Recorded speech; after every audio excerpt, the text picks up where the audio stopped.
Hey, fellow traveler. Welcome to the Third Eye Awakening podcast, a show where we talk all about spiritual and psychic awakening, magic, the shift from 3D to 5D, star seeds, ascension, multiple timelines, multiple dimensions, the universe, the multiverse, the Akashic records, all the good things. I am your host, Amy Belair, and I'm so glad to have you here with me today. Okay, let's do this. Hey, beautiful souls. Welcome to another episode of Third Eye Awakening. Today, I have with me Nat Solomon, who is a member of Soul Space, who is a podcast listener, and a lifelong empath, truth seeker, agnostic experiencer of synchronicities, and sufferer of depression. He experienced a spiritual awakening in June of 2021, which we are going to hear about today. And from that experience, he has decided to chronicle his life on his website in the hopes that the stories will not only help him therapeutically through the practice of journaling and processing everything, but also help others to know that they are not alone. Totally resonate with that. That's the whole reason I created the podcast. It's very, very therapeutic and beneficial to the public, as people apparently tell me. So thank you so much for being here, Nat. I'm really excited to have this conversation. We've exchanged a few emails back and forth, and I'm very intrigued about your story. So I'm excited to hear about it. Thank you for being here. Well, thank you for having me. And I'm at the point right now where I am, I think like everybody searching for answers, but even more specifically since my awakening, trying to keep my mind open and hear what other people have to tell me about it, because I'm having, a heck of a time processing it myself. So, I would say I probably coped with depression since I was a 12-ish when my dad left on my 12th birthday. So there's that. And it's been a lifelong series of mini traumas sandwiched in between big traumas. I think source every day that I have what I have who I have in my life, and don't ever try to compare myself to others in terms of the traumas that they've dealt with, because there's always people who have had it worse and a lot worse. And there's always people who seem to have it better, but you never really know what goes on behind the scenes, right? But so mine are my own, and everybody's traumas are their own. And, I'd say this is a big part of it too. I started smoking cigarettes like in high school. And I was always a good kid. Like I never really got into drugs or partying or anything like that. And then all through college, and it was the one like shame that I had in my life. Like I can remember my grandmother when I was little, I used to hide her cigarettes on her because I knew, we always were taught they're not good for you and everything like that. So it was the one shame I had in my life. And as I, grew up and got older and went to college, same thing, graduated, tried to quit so many times. Long story short, after 26 years, I hadn't quit yet. And I did have, in between all that, 5 or 6 years ago, I wound up having a significant depressive episode. And so I started digging my way out of that. It was kind of a rock bottom as far as depression goes. I personally wasn't suicidal in any way, but I was locked in the basement for like 2 weeks trying to figure things out. There was a couple triggering events right before that. And that was it. I was done. And I knew my wife was worried about me. My kids were worried about me, and they were my lifeline. They used to come say goodnight to me in the basement every night. And they'd say good morning to me before they went to school every morning. And those were the things that got me through the day. Till I finally kind of picked myself up and said, all right, I need to get some help. I can't do this by myself. And so for the past 5 years, I've been working with my therapist, with a prescriber, for medications, doing what is right for me. And everybody does their thing differently, but this is the path that I chose, and doing the work. So I've been really kind of doing the work. But there was one thing, two things, I should say, that I couldn't get past in order for me to feel like I was really, really, really making progress. One was I couldn't quit smoking yet, and I couldn't figure out why. And I felt like I was in a prison. I felt like I was handcuffed. I felt like it was such a compulsion that I couldn't control, that even it wasn't like the patch didn't help. It wasn't as much a nicotine addiction as I think it was a mental addiction. But I felt like I was handcuffed. I felt like I was in prison with it, and like nothing I could do could stop. And I was ashamed because I was hiding it from my family. Like I didn't want my kids to know because I didn't want them to think it was okay, you know, all this other stuff. And the other thing was a crippling fear of death. That was the second thing. And that second thing kept me up at night. And it kept me going onto my patio at midnight, 1 o'clock in the morning, having a cigarette, just sitting under the stars and contemplating the universe.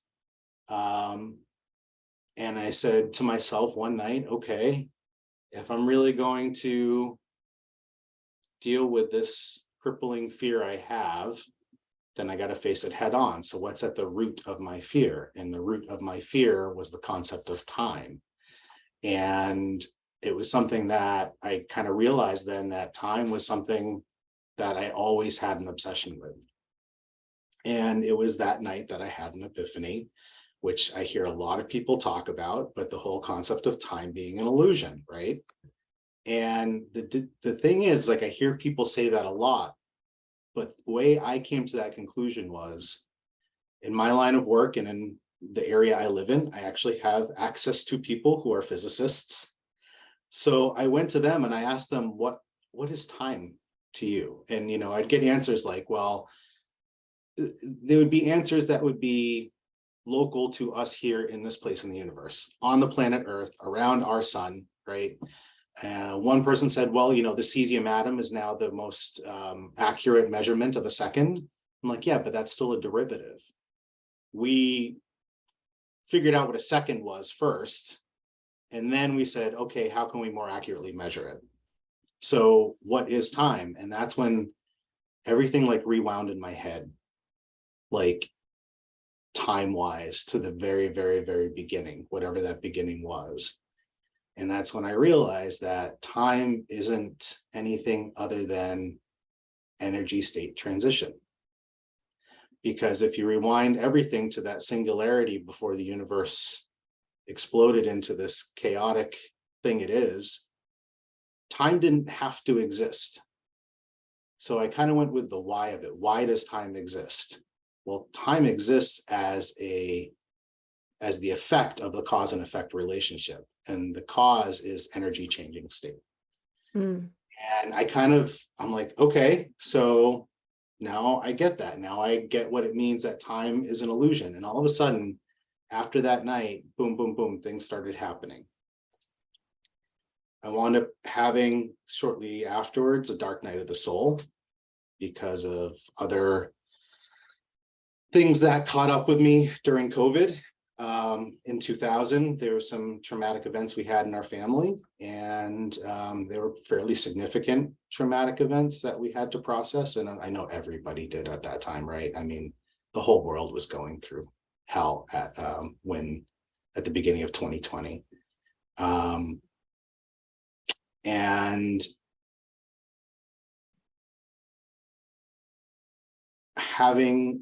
trying to process that traumatic event, trying to process this fear of death and this new notion of time, trying everything I can to get past the stuck point I was in.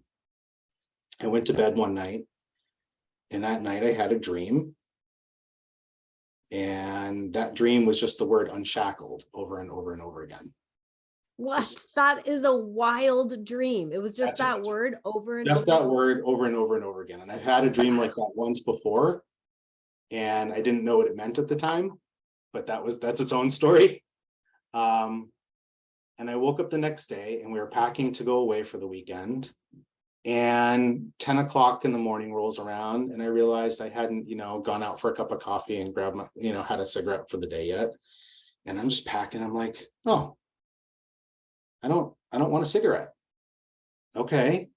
Well, Wow. the rest of the day's going on, no desire whatsoever. And I said, oh my God, that's it. Now, what I forgot to mention was prior to this, I've been asking for signs. Give me a sign, something, asking for signs from the universe, and always been in touch with animals and stuff like that. And so I'd see deer, I'd see hawks. I saw a bald eagle one time just swoop right in front of my car. And these are all wonderful things, but I'm like, it's not my sign. I need something more personal. And so right before this, I was asking for a more personal sign. And here I am waking up this one day and just all of a sudden, no desire to have a cigarette. And I haven't touched one since, in a year and a half. And I haven't really even had a craving to. And it was like I was unshackled. That prison that I was in, that of this smoking compulsion, was just gone. I was freed from it. I was unshackled. And then I went, okay, I'm listening. And so I said, all right, if that was my sign, I'm listening. So then what followed was about a 2-week manic episode where I dove into sacred geometry and went to the library, and I checked out the Tibetan Book of the Dead, a book on Kabbalah, a bunch of esoteric volumes, and just started diving in. And what happened was a series of epiphanies around sacred geometry and symbology following that, which led me to another experience that I can only describe as what I've heard people now call as claircognizance, or maybe even channeling, but I don't know. I'm not an expert in those types of things, so I don't want to presume to know what it was. But what it was is a series of discoveries that rocked my world, rocked my absolute foundation. But I think the moral of that story was, be careful what you ask for, because if you ask for something that's a sign that's for you, then when you show it to other people, they may not see it, because it was meant just for you. But I've gone back to it time and time again, and it's still there, and I can't deny what I saw. I think that might be a story for another time, but No, oh my gosh, no way. No way. I mean, you don't have to, of course, you don't have to say anything that you don't want to say, but I'm like, just want to hear about this experience, because you told me you similarly hinted about it in the email yeah. exchange. And I was like, oh, what's in there? It's juicy. I can Okay. feel it. So I'll put it this way. And the reason I hesitate is because, like I said, I've shared it with other people, and I kind of get the eye roll because the story itself is a bit derivative in that it's been played out in books and movies and so on and so forth. And I'm not, how do I say this? Here's how it took me. It took me from a book on Kabbalah that I was reading, where it was talking about sacred geometry and the sacred ratio, and how Da Vinci used certain mathematical functions in all of his art and design. And I said, oh, I remember reading somewhere about the golden ratio being used in the creation of the Mona Lisa. And so I'm like, okay, so this is leading me to the Mona Lisa. So I pull up the Mona Lisa, and I'm like, but I don't see necessarily where it is. It was the golden ratio. And then there was one other thing, and I'm drawing a blank off the top of my head what it was. But I started looking at the Mona Lisa going, why is this so special? Everybody keeps talking about how special it is. And why is it so special? I don't get it. Everybody that I've heard that's gone to the Louvre to see it has just come back and said it's small, and yeah, it's a good painting. You can see it's Da Vinci, but what's the big deal? And so that's kind of where I was. And as I started staring at it, I started asking questions about what's the big deal, why this piece, why that piece of it, why this piece of it. And what I came to realize, or what I think I came to realize, was that the real purpose of the Mona Lisa was to be a masterclass for Da Vinci's students on perspective. Perspective being one of those epiphanies that I've come to realize as the real fourth dimension, not time, because time is an illusion. So what is that fourth dimension? Well, that fourth dimension is perspective, and we all have it. And so that's why we all affect each other and everything around us at all times.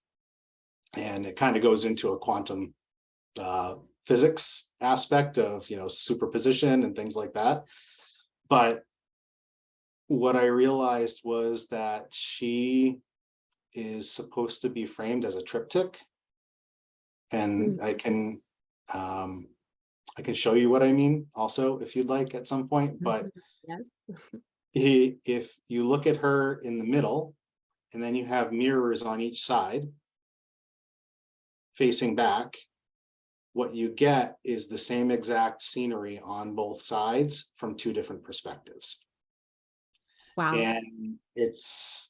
And so I'm like, okay, well, how do I test this theory out? So I'm doing more research, and I find out, well, there's more Mona Lisas in the world than just the one at the Louvre. They're not all necessarily, they're contested as to whether or not they were painted by Da Vinci or one of his students. But there's the Prado, there's the Mona Lisa hanging in the Prado. There's the Mona Lisa hanging in, sorry, that's my office mate. Somebody from Amazon must be here. It's my pup, Winnie. There's one hanging in the Prado, there's the one hanging in the Louvre, there's the one hanging in, it's in a private collection in Switzerland. It's called the Isleworth Mona Lisa. And then there's one hanging in the Hermitage Museum in Russia. So there's actually 4 Da Vinci class Mona Lisas that exist in the world today. And I don't know how many. I didn't know that. Yes.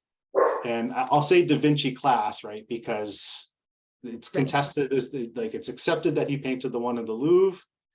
All the others date back to his time period, and even like his workshop and the pigments that were used in his workshop and everything, but it's contested as to whether or not he painted them.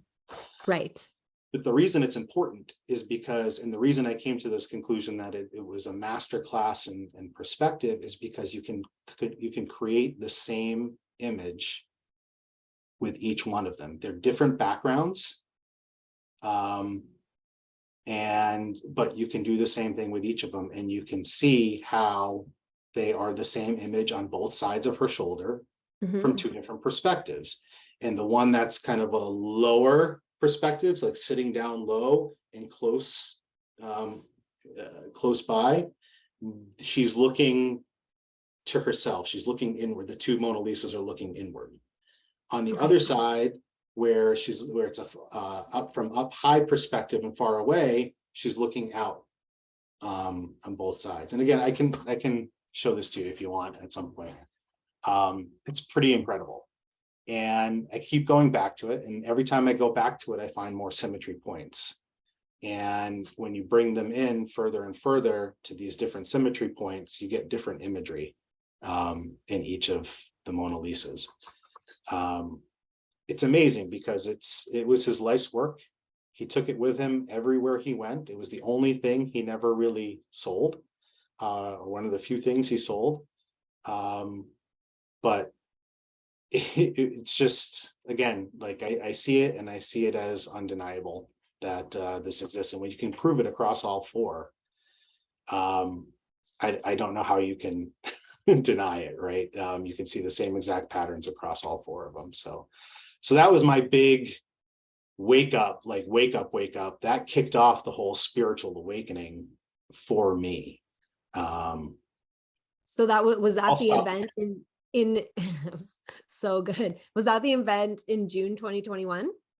No, so the event in June 24th, 2021 was when I woke up that morning, and I had that dream of unshackled all night long, and I woke up and I just didn't want a cigarette anymore, and I haven't touched one since. And that was my personal, I needed my dark night of the soul I surrendered, right? And I think we all kind of look at those dark nights of the souls when I didn't even know that phrase, by the way, until I started going through this stuff and listening to your podcast and listening to other podcasts. Now I'm learning all these new terminologies, but that's exactly what it was. It was one night a few months prior to my awakening, and I just fell on my knees in the rain out in my backyard crying and just saying, I surrender.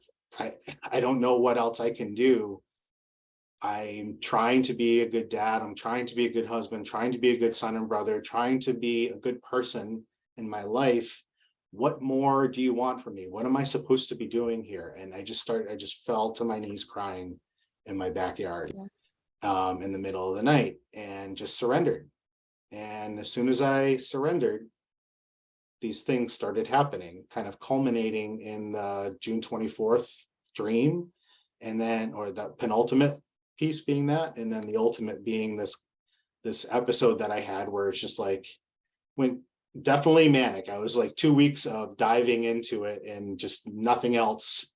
It's just absorption, just manic absorption. Yeah. And that's what I came out with on the other end. That and one other thing, which was the blog. My therapist had been telling me for a long time that I should journal. And I always had a problem journaling because I felt like it was not that being self-serving was a bad thing, but being self-serving wasn't enough for me. I wanted to put it out to the universe to help other people too. If I'm going to sit down and write this story of my life, then I want to see if it'll help others as well. So I started doing that, put it out there, and where I'm at right now is I kind of hit a plateau, and that's one of the reasons I reached out to you is between work, this blog, I'm just, I had COVID twice, right? I think I told you that in our emails, and I just hit this energy plateau and I'm just stagnant, and I don't know what's blocking me, but I need to do whatever I can do to get past it. And so I reached out to you for help in that vein. So Well, that was a first of lot. all, there's so many things that I want to say. Like Yes. the combination of like actual, like kind of classical or I guess modern physics when we're talking about like atoms and time and all that, plus quantum physics and superposition, plus art history is like, you have no idea the gift you've just given me. It is so all connected that it's not even. I know.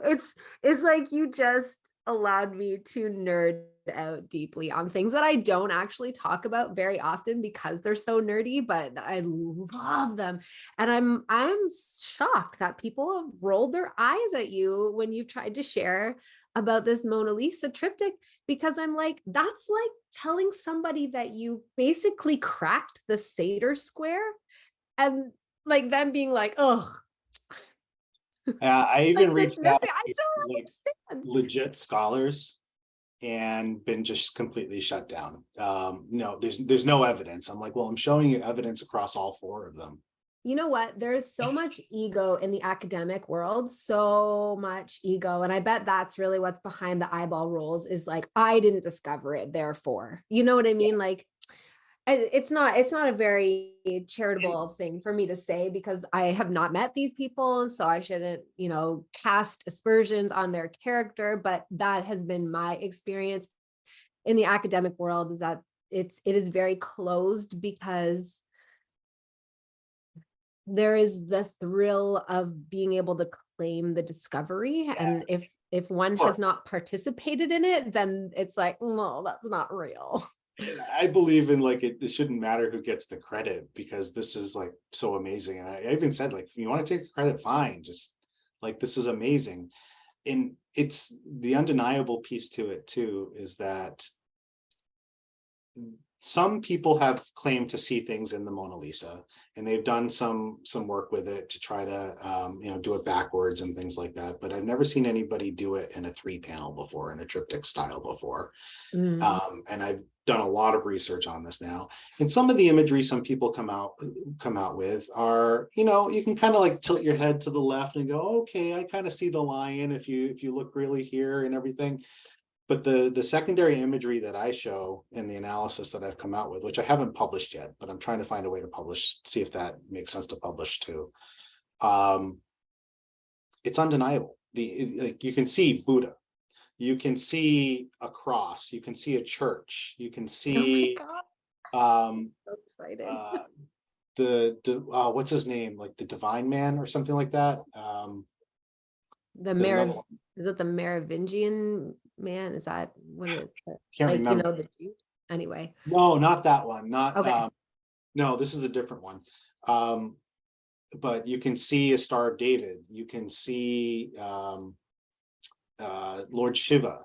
You can see all this religious iconography when you start to find the symmetry points on both sides and just start bringing the picture in a little bit, like kind of cropping it a little bit more and more, as if you had a mirror on both sides and you were kind of changing the angles of the mirror.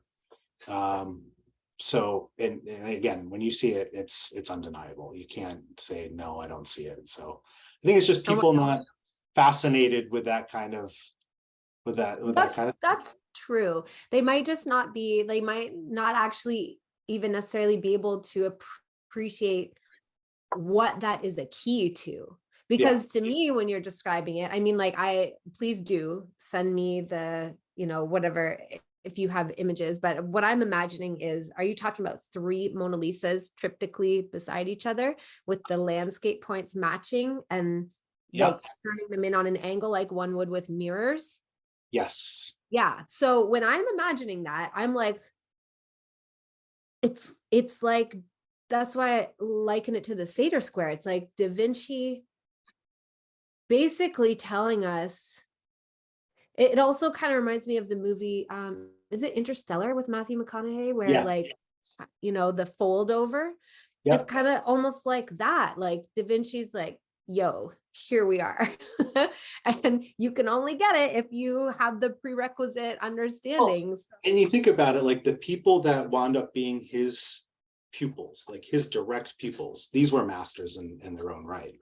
You didn't reach that level to work directly with him unless you reached a certain level of mastery. And so I think really what this is, any other kind of esoteric possible interpretations aside, it's a masterclass in perspective from an art form perspective. I think it goes beyond that. I think his beliefs reflect well beyond that, but that's kind of putting more personal interpretation on it. I think at the very minimum, from an completely objective point of view, without putting any other spin on it, it is a masterclass in the art of perspective. So interesting. I'm just like, everybody else who's rolled their eyes can continue on with their lives, but you just like dropped a gigantic bomb in my consciousness that I'm going to be playing with for a long time. So I thank you deeply for sharing that so much. And I also briefly, before we go into, I definitely want to check out like the blocks and the stagnation in your Akashic field, but I do want to talk too about the 4th dimension and just the things that you said about time, because I really love that. How did you explain it? It's energy. What were the words you used, more or less? So energy changing. Time is the effect of energy changing state. Yeah. And that's why it's relative, because it's always got to be, because you need perspective in order to make it relative, right? 100%. I mean, otherwise it's just a defined thing. That epiphany kind of evolved through the whole asking why. So, okay, why do we have 3 dimensions, 2 dimensions, 1 dimension? If time is supposed to be the 4th dimension, right? Then the purpose of all the other dimensions is to describe the next one. A point does not exist in reality. We can simulate what a point looks like, but everything in our reality has 3-dimensional depth to it. Everything, to the smallest thing. When we represent things in 2 dimensions, they are not, they're facsimiles. They're just that representation. So you can have a point, and that's 1 dimension. You can have a line, and that's 2 dimensions, but what's the purpose of a line? Just if only a line existed in our universe, what would be the purpose of that? Nothing. But now if you have length, height, and width, now you have a tangible object, not just a representation or facsimile of something. Okay, but what if our whole universe existed in 3 dimensions, but stagnant, no animation whatsoever? Exactly. Oh my God. So that's where, okay, well, we as energetic beings give the universe perspective, and each of us has our own perspective. And that is what helps to actually animate the universe, in my opinion. So when I liken it to superposition, it's the physics phenomenon that an atom is in both states until it is measured. And when you measure it, what are you doing? You're taking a perspective of what that atom was at that given point where you observed it. And that's what codifies the spin of the atom. In an objective reality, which is what scientists are finally saying, is now we live in an objective or a subjective reality. Is that right? Yes, it is right. Each of us, well, we have an impact on the world around us. And then that is now been proven at the very smallest scale. And so that's kind of where quantum physics and superposition comes into play. It's that recognition that we as energetic beings, when we observe something, that's when we are codifying that particular reality. But it doesn't have to be us, right? You have your world. You go on observing things that I don't ever see on a regular basis. And that world exists regardless of what I'm seeing. So that's what I was trying to say by subjective or objective realities, right? The world doesn't just stop when I close my eyes. We each play a part in it. Everything in the universe plays a part in it. Yeah. I agree so completely. And it's just so much fun to have these conversations with others who have come to the same conclusions based on their observations and their contemplations, and hear the different languaging that we use to describe it, but we're talking about the same thing. Because in Amy language, the way that I understand it is like, there's that first point, which is the first like differentiation from a sea of potential. We call it the quantum field or 0 point field, like a sea of undifferentiated everythingness, everything. And yet it's everything and it's nothing. And then that first point of the first dimension is like, it's something. It doesn't even matter what it is. It's just something.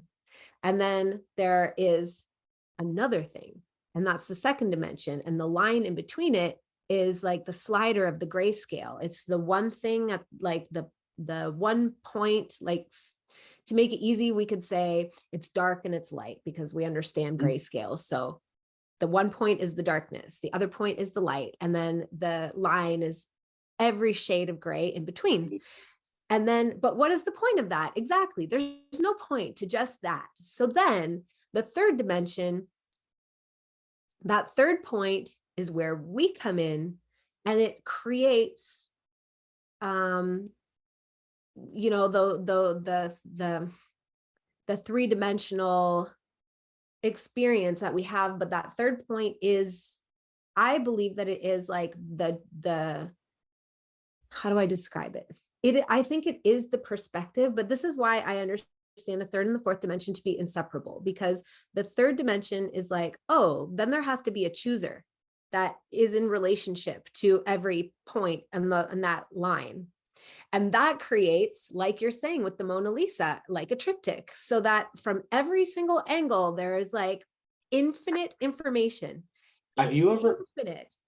And then the fourth dimension is the unfolding of everything through time, energy changing form through, I think that's why it gets called time, but to just call it time is like an incomplete understanding, because exactly, it can't just be time. It has to be what happens, the magic, the dynamic magic that happens when that perspective is created and experienced. And then that's why I say, like, I call the fourth dimension like the realm of the, like the story and the narrative and archetypes and like so much of the dramas and the conspiracy stuff, like personal dramas, collective dramas, all the things are happening really in that astral bandwidth. And that's why there's this big hype about the fifth dimension, because when you figure out that, oh, all of this exists in the fourth dimension, all of these stories are fourth dimensional constructs that we create because we have a perspective that is in relationship to, the one point and the other point and everything in between. We are the choosers. We are also causal agents, and we create all this meaning and all these stories, and all of that exists in the fourth dimension. The fourth dimension is amazing. When we figure that out, then we can access the fifth dimension where we're like, oh, okay, we know how to play this game. Let's play this game.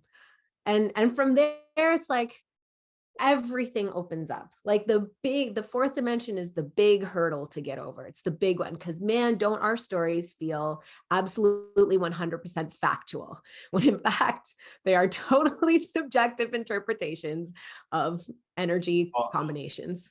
One of my favorite realizations, and by the way, anything that I kind of see as an epiphanies are personal things, right?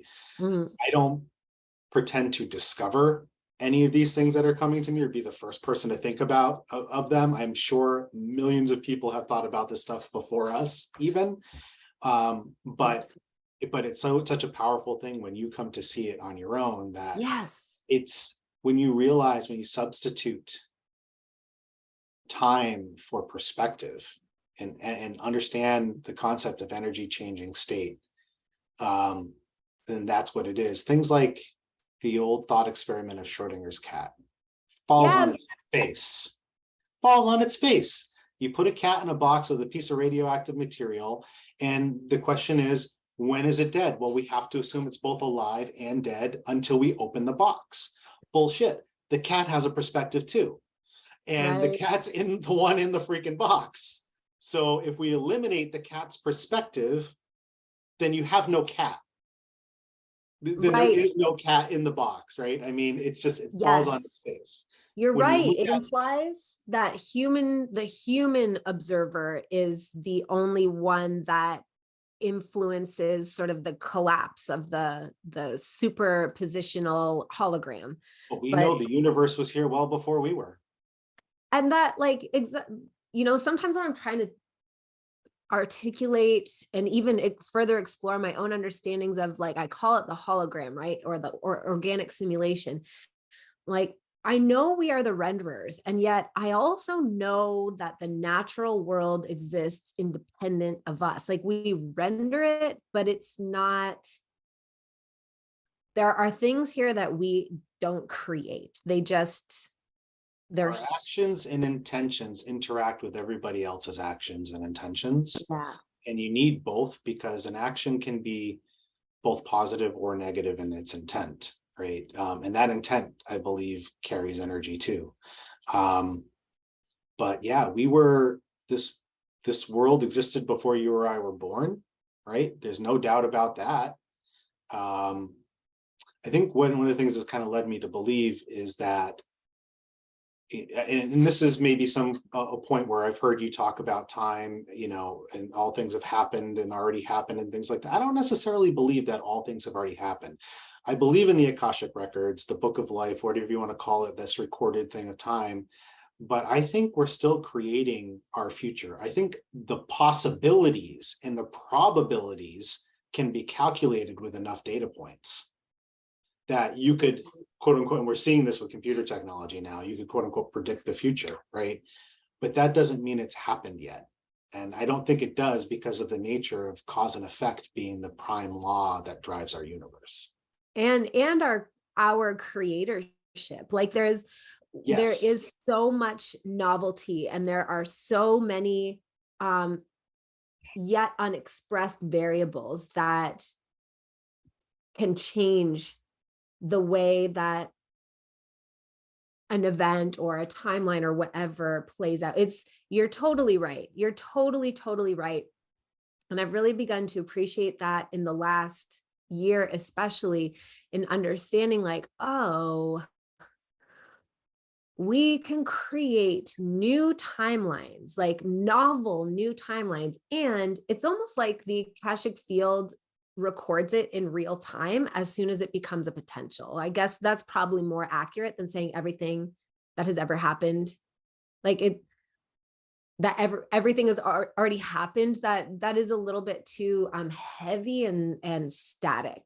I think you can say all the energy, right? This is another one of these physics things, right?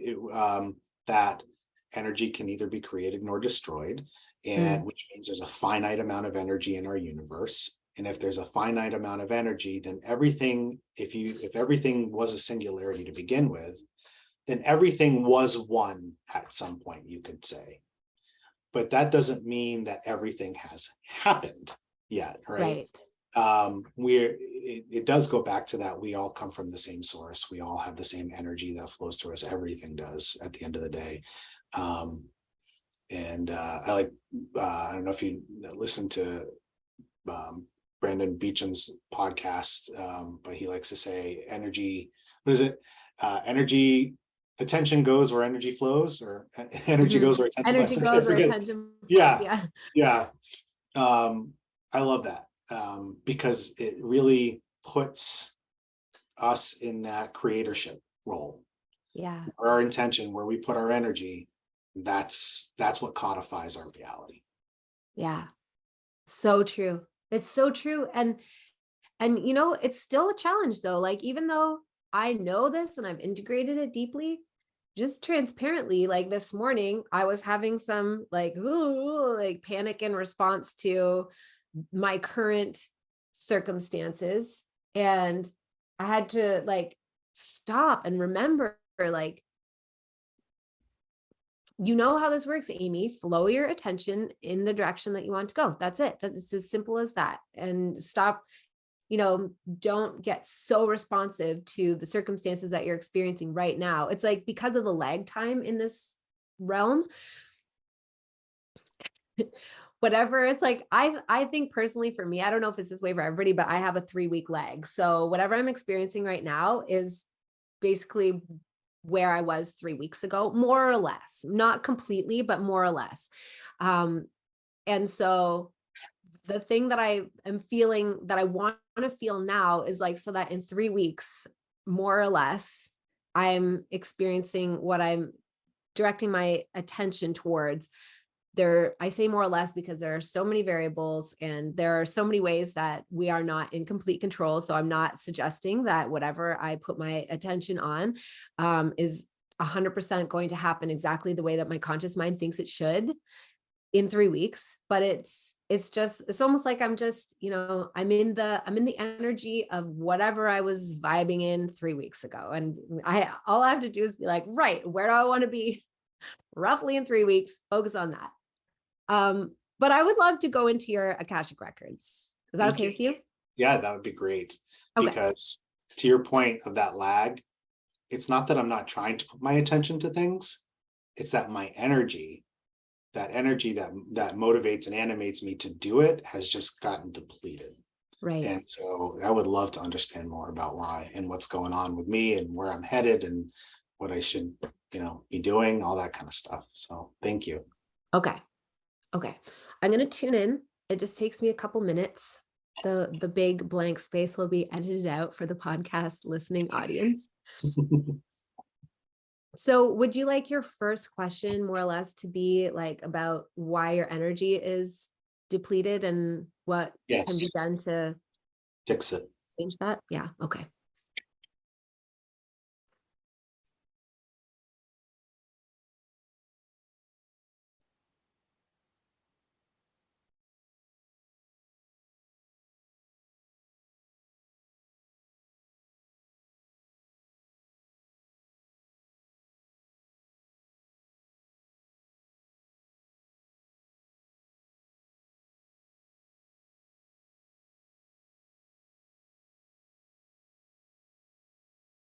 Okay, the very first thing that comes through, this is the biggest one by far, but there are a couple more too, so I'm going to go back in after, is that there is some move that energetically you're ready to make, but it's a pretty big move and you're not making it. You're resisting it because your logical mind is like, it's probably what we talked about in the emails. It's probably like making the moves towards transitioning out of your current career into something that feels more aligned for you.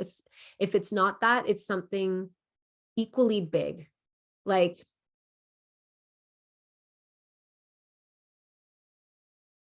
it's a big change in your physical external reality.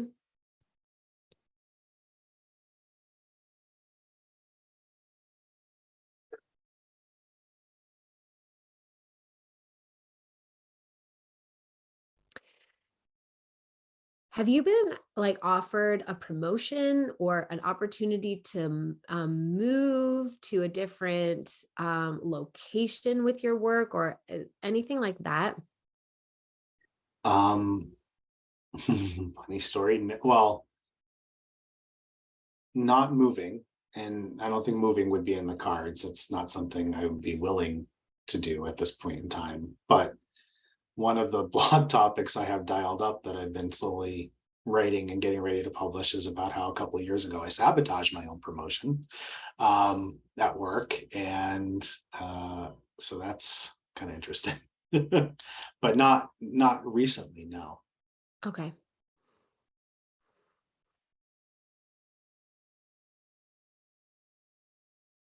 Do you think it's the thing that we talked about in the emails about shifting into a different career or starting something else? Do you feel like there's something that I feel like you know what it is, and it's like there's this line and you have to step over it, and you're, kind of like revving up behind the line. You're like, not yet, not yet. Kind of like getting off of, like, I don't know, like an escalator or something. And you're like, I'm not, no. Yeah. Like it's a little bit of a wobbly transition. And so you're holding yourself back from it. Do Well, it's do you scary think to that's what it is? transition in life, right? I mean, we've all had transition moments, and and when you're a parent and a spouse, and you have a family to take care of, you don't want to necessarily, with blind faith, just jump into something else and risk the security of your family, right? Mhm. Uh, so there's definitely guards that I have up about how sure am I that I want to do something else versus put my energy back into work. Yeah, Um, that's what it is. One of That's the epiphanies that I had over the COVID shutdown and everything was, and I think a lot of people did this, that's why you hear a lot of people quiet quitting, as the word was the buzzword for a little while, was how much time I wasted. I mean, I have a box full of awards from work. But all those awards were from pre-COVID, and because I spent so much time at work and away from my family. yeah. And what is that box worth compared to that time that I lost with my family?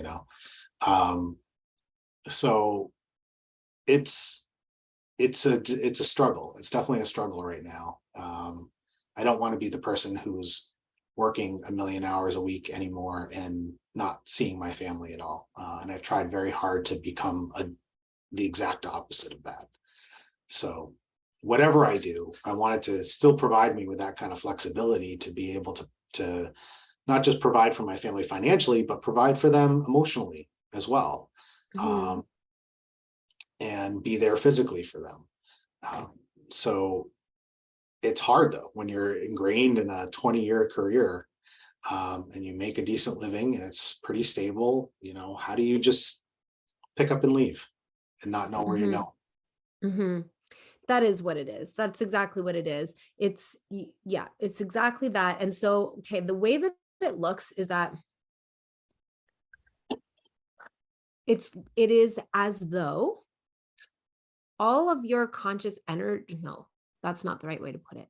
The majority of your life force energy, not your conscious mind is still here.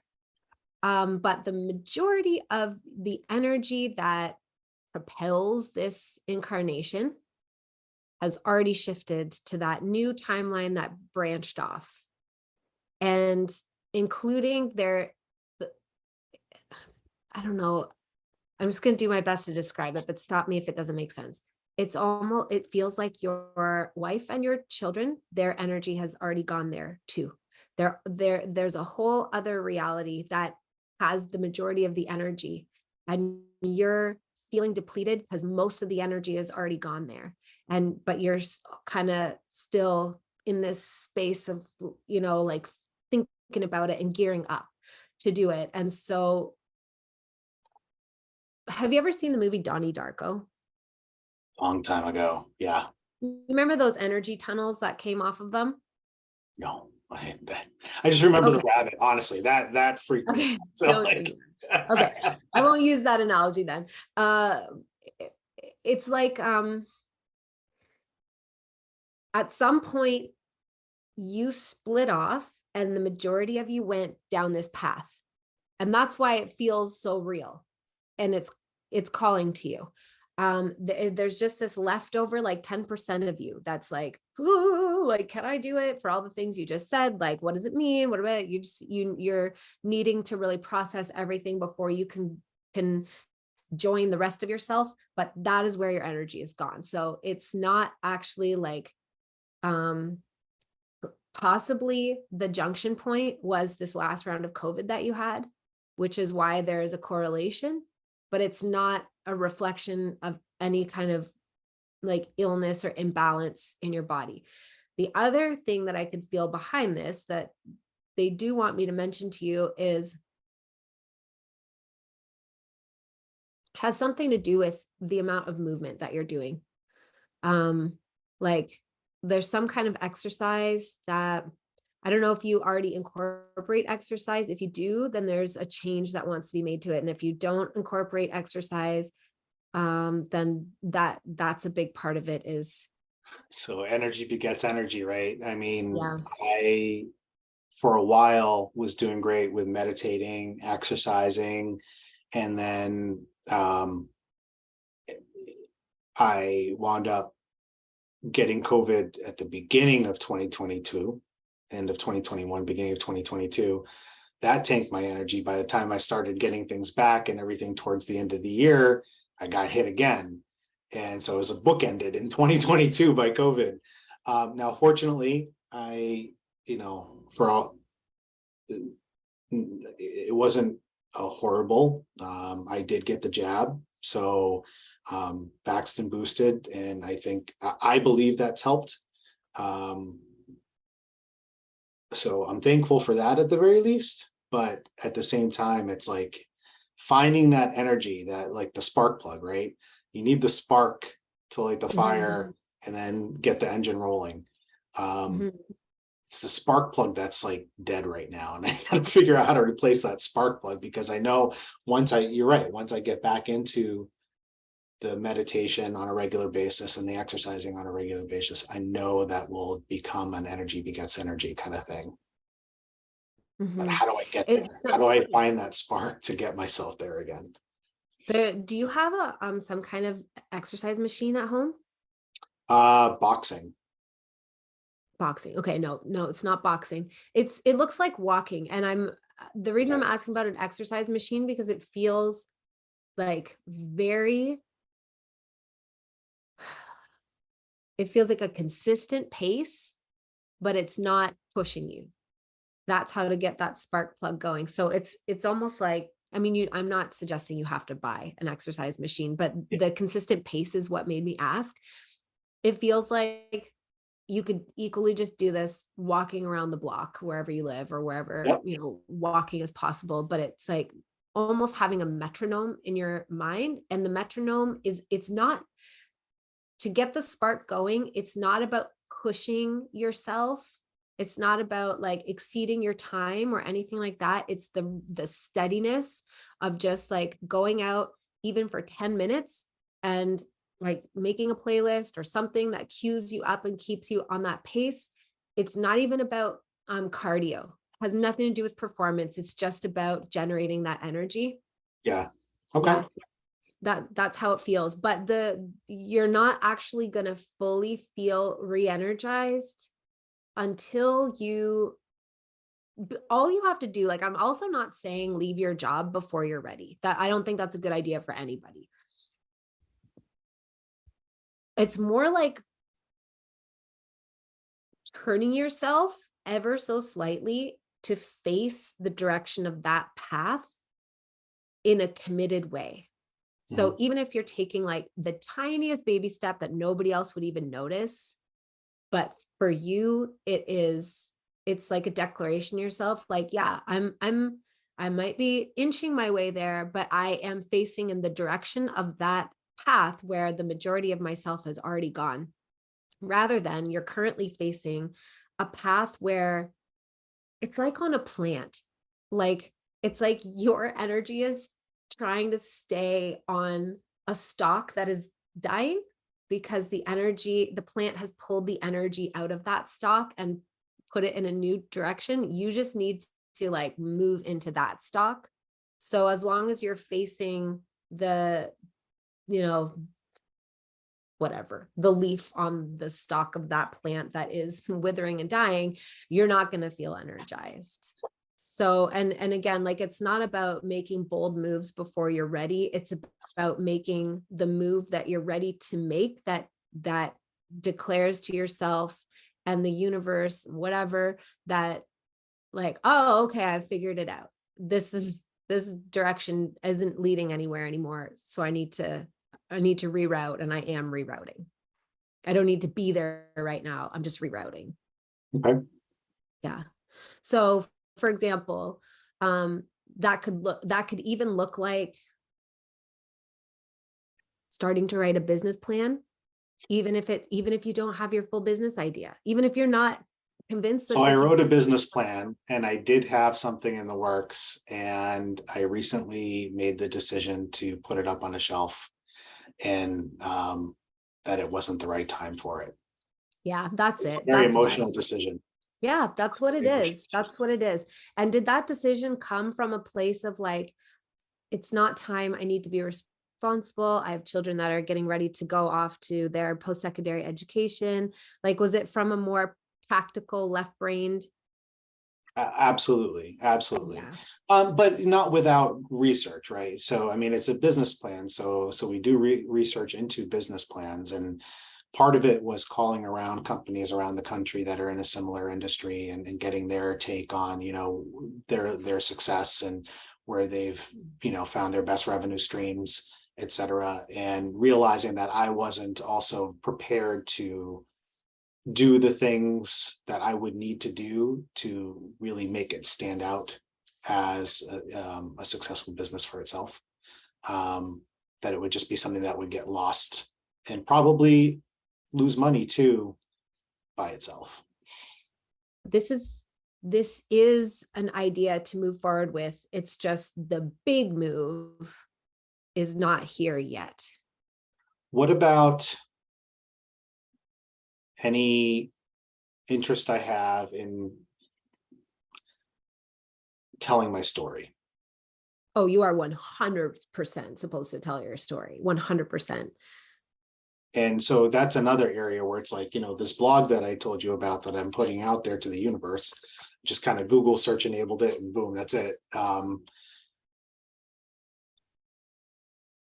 I don't want those stories to be something that I monetize themselves. I want to be able to help people in that way. And I don't mean to sound like all righteous or whatever, but I do want to be able to maybe write a book or take this Mona Lisa thing and make that into a book. Yes, Uh, you are supposed to. and but how do am I supposed to? Yeah. Yeah, you definitely are. And you are. And the reason that neither of us led with that is that piece of like, it would change it to monetize it prematurely. Like at some point there is a monetization to a certain aspect of it, Sure. but it would be it feels like the energy around it would sort of collapse if it had the pressure of providing for your family's needs. Yes. That Okay. makes sense. So, okay, so let me look and see if I can get any specifics. Definitely, you're supposed to share this Mona Lisa thing.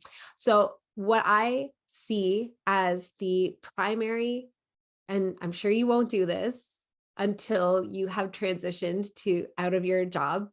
Um, I don't know. I shouldn't say I'm sure. I'm just going to say I'm sure that when I say this, you will feel like I can't do that until I've transitioned out of my job. But what actually comes through to me as the first place to gain traction beyond your blog and drive traffic to your blog is a YouTube channel. And you can be entirely anonymous on that YouTube channel as well. You don't ever have to show video of yourself, although I feel like at some point you do. That's the part where I'm like, he's going to be like, nah, but I feel like you do. You provide a really important perspective where when I do my tarot and Akashic readings for the energy reports, like your archetype is the King of Swords, which is this perfect balance between the logical mind and the like intuitive heart, or both hemispheres of the brain. And it is an extremely important archetype, an extremely important quality. And it's also very important that you embody it as a man, because that is the direction that masculine people need to move. And you are sort of helping it. You remind me a lot of the same archetype of Joe Dispenza, for example. You have Okay. very, very valuable perspectives to share, and you're good at backing them up. Like, whereas I'm like, this vision and like, this is what, and that's the archetype I'm supposed to embody, but not everybody can go all the way there with me. You can back it up with like, I've clearly thought about this and looked into it and researched it. It's funny that you say that, because the article that I've been trying for months to finish writing and publish is amusing on whether or not depression itself is actually an addiction. One of many addictions that we can have, but it's like, if you can find the source of addiction, then you might also be able to find a way. Not all depressions, there's different kinds, but major depressive anxiety disorder, which is what I have. I think you think, how do you get out of it? You ask for help, you surrender yourself, you do the work, you have a therapist, maybe you take medication if you need that. And you go through the stages of grief as you start mourning them. And the one thing that I came out with is kind of giving away the ending before I even publish it, but the research I've done from reputable sources, a lot of people have asked that same question and come to the conclusion that no, it's not an addiction. And the reason is because addictions trigger the reward center of the brain, and reward and pleasure. But depression doesn't trigger reward and pleasure. It's triggered by the fear and punishment center of the brain. Both exist in the I think it's the limbic system. And the thing that really struck me was when I read that the fear center of our brain, the fear and punishment center of our brain, is the only thing that can have a higher order of magnitude effect on us than the reward and pleasure center. So, okay, so doesn't that mean that that depression could also be an addiction, but just driven by fear and punishment as opposed to by reward and pleasure? In that begged the question, well, look at the world we live in. Everything's being driven by fear right now. The entire world is being driven by fear. Is our next evolution finding a way to make the reward center part of our brain the dominant? Fight or flight is necessary for survival. And that makes sense why the fear and punishment center would be the most dominant piece, because it's a survival mechanism. It triggers fight or flight. But if we lived in a world where we didn't fear each other, but instead knew we could depend on each other, then it would be a much better world, don't you think? And that would likely shift that reward and pleasure center to being the more dominant part of our brain, one that recognizes the value of the collective as opposed to the fear of survival of the individual. Right. Yeah. I Does mean, that make sense? yes, it does completely. It does completely. Yes, you're supposed to share these things like widely, widely in a way that is organized, and like it's beyond the blog. The blog is the starting version of it, just so that you can start. But it is meant to be more almost packaged in a more official way. I feel that again, the reason I think that I see the YouTube channel is because it's similarly to the blog, and you might feel like there's a learning curve and all that stuff. I don't know. I don't know how you feel about technology. I mean, for me, I'm like learning curves everywhere. I think that's part of the problem. It's what I do for a living. So at the end of the day, I just kind of want to shut the computers off as opposed to do more typing. You know what I mean? Right. Yes. So what it looks like to me at its start, this YouTube channel, and also I'll say, like, I mean, I trust that I get very specific information. I get messages from people all the time, like weeks to months to years after their readings, being like, I didn't understand the thing that you were saying, and now it's all happened. So, but also the caveat being that feel into the energy of what I'm describing. And if it actually doesn't turn out to be YouTube, that's okay. But it's almost like you record your voice talking out these organized thoughts. Like you have notes and whatever, like you've organized your thoughts, and then you record your voice sharing it. And then the ones that you feel really proud of, you just attach it to like an image that doesn't show you at all. Like maybe it's just a title screen that doesn't change, and you upload it to YouTube, and you put in a little description and whatever the hashtags for the search engine optimization. And eventually that channel grows, and it is what gives you traction to be able to then put these thoughts all in. I do feel like it's probably a book, but it feels very similar to Joe Dispenza. I feel like there's going to be, you will be seen at some point, and you're supposed to be. It comes back to, remember me saying that I felt the dragon energy in you? Yes. Yeah, you are one of those really strong manifestors. You have a very, very strong, I probably should have given Tony, what's his name? Tony, that big guy. Remember his last, Tony Robbins? Is that Yes. it? Yeah. Yes. I should have given him as an example instead of Oprah, or alongside Oprah, like big impact. And I feel like you will be visible, but at the point that you become visible, there have been a million steps in between. And so you're actually ready for it. And it might feel a little bit like, a little stretchy at first, but it's not like how you might feel as I'm describing it right now, where you're like, I'm nowhere near ready. There's all these other steps in between, but I feel like you're supposed to be presenting these epiphanies to the world, this understanding in the way that you uniquely organize it. And it's supposed to be in a fairly official package. People will know that it's you.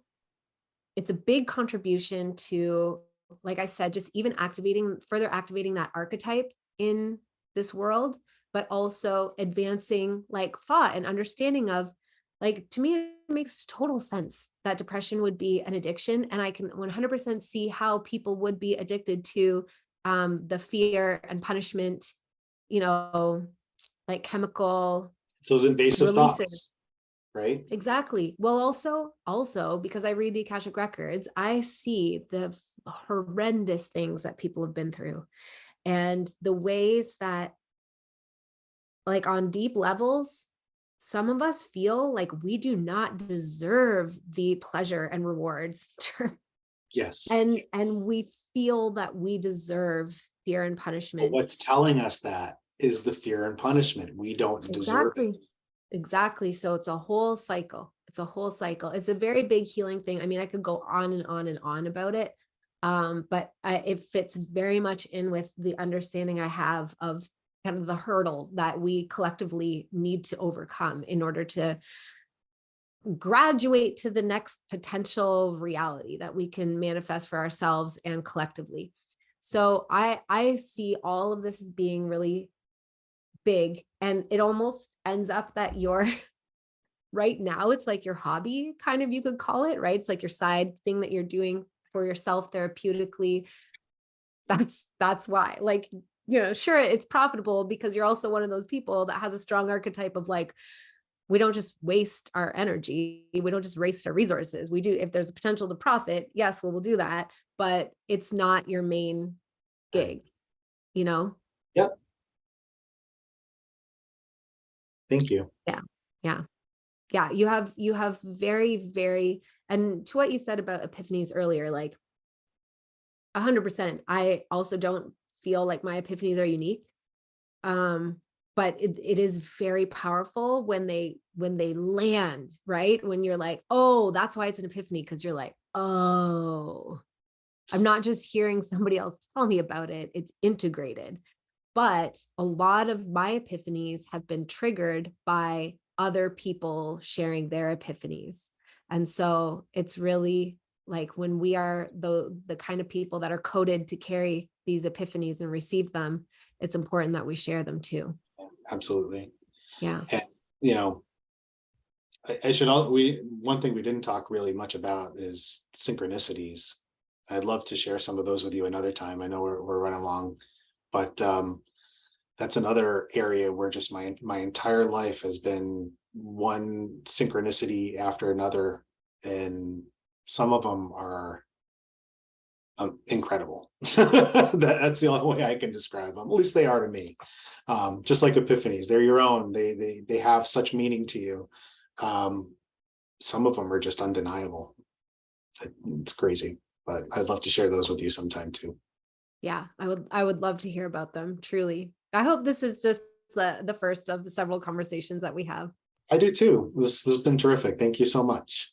Yeah, thank you. Thank you for coming on and sharing your journey and some of your amazing epiphanies. Because to me, they're not lost. They are not eye roll worthy. They are very, very like, whoa. So thank you so much. Yeah. Okay. Well, beautiful listeners, thank you for being here. Thank you for giving us, lending us, and sharing with us the valuable currency of your attention. It means the world. There just aren't words for how much it means. And I will catch you on the next episode, everybody. Well, that's a wrap. I truly hope that you enjoyed the episode and that you got some good activations, insights, and inspirations from what was shared today. I want to remind you that you can review the show on Apple Podcasts for a chance to win a free 45-minute Akashic Records reading with me to be shared on the show. Just remember to screenshot your review before you submit it and send it via email to amy@thenorthstarguidance.com to be entered into the monthly draw. I want to thank my Patreon members from the bottom of my heart for supporting this show. You guys, you cannot possibly know what your support means to me. Seriously. If everything else in my business had to be shut down, the podcast is the thing that I want to keep going, and your support means that it can keep going. On Patreon, I share bonus conversations, gifts from my guests, weekly dope-ass energy reports, quarterly group hug calls, and more. To become a supporter, use the link in the show notes and head on over to my Patreon. And I want to give a shout out to May, who edits all of these podcasts, as well as the Goddess Support team for all that they do to keep this operation running smoothly. Finally, I want to thank you, beautiful listener, for the valuable currency of your time and attention. I do not take it for granted. You are a powerful creator, and may everything in this podcast serve you in your highest creations. Your listenership means the world to me. Truly, truly. Without you, I would just be talking to myself. So, my beloved listener, Have a beautiful day or night wherever you are, and I will catch you on the next episode.